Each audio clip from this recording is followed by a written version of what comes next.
የኬክ ቢዝነስ ለመጀመር ፈልጋችሁ ግራ ግብት ላላችሁ ሰዎች ነው ይሄ ቪዲዮ ይዤላችሁ የመጣሁት። ማለት የኬክ እቃ አይጨረስም ጋይስ ተገዝቶ፣ እንዲሁም ለመጀመር ደግሞ ምን እቃዎችን መግዛት አለብን ብላችሁ ጭንቅ ላላችሁ ሰዎች ነው ቆንጆ እቃዎችን ማሳያችሁ። በመጀመሪያም እንደምታዩት ኬክ መሸጫ ቦታ ሄድኩኝ።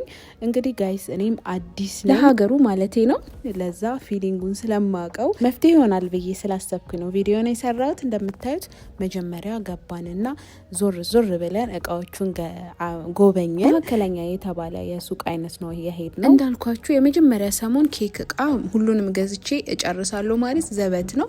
መጀመሪያም በጣም የሚያስፈልጉን ነገሮች መግዛት አለባችሁ። እኔም ብዙ እቃ አልገዛሁም፣ በጣም ትንሽዬ እቃ ነው የገዛሁት ቤት ውስጥ ባለ እቃ ለመጠቀም ማለት ነው። በትሪም በቢላም በብዙ ነገር እየተደረገ የኬክ ዲኮር ለማድረግ በብዙ ነገር መጠቀም ትችላላችሁ።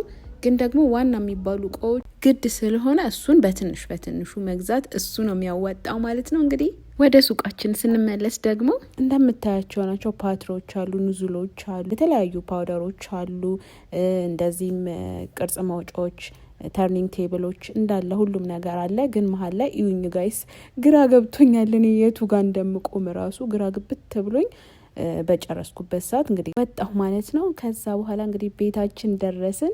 የገዛሁትን እቃዎች ላሳያችሁ። በመጀመሪያ ሚክሰር ነው። ሃንድ ሚክሰር አነስ ያለች ቆንጆ ሃንድ ሚክሰር ሳገኝ እሷን ገዛ አደረግኩኝና እዩት። እንደምታዩት ሁለት አይነት መቃየሪያ ያለው እንደገና ደግሞ ማኑዋልም አለው። እሱን ገዛው ማለት ነው። በሁለተኛ ደረጃ ኑዝሎች ነው። ኑዝል ግድ ነው ታውቃላችሁ፣ ቅርጽ ማውጫ። እቺን ሴቷን ስላገኘዋት ነው እንጂ እነዚህ እቃዎች ገዛለሁ ብዬ አላሰብኩም። በመቀጠል ፓይፒንግ ባግ ገዛው። ይሄ ደግሞ ስፓቹላ ወይም ጠረግ ማድረጊያው ነው። ይሄ ደግሞ ፊኖ ዊፕ ይላል። እኔ ተጠቅሜው አላቅም ከዚህ በፊት ልዳፈር ብዬ ነው። ቀጣይ አይሲን ሹገር እንዲሁም ጀላቲን ገዛው። እነዚህ ፉድ ከለር ናቸው። ፉድ ከለሮቹን 4 ፉድ አይነት ከለር ገዛው። ይሄ ደግሞ ያስፈልገኝ ስለነበረ እቺንም ገዝቼ ወደ በተር የሚያስፈልገኝ ነበረ፣ እሷን ገዛው።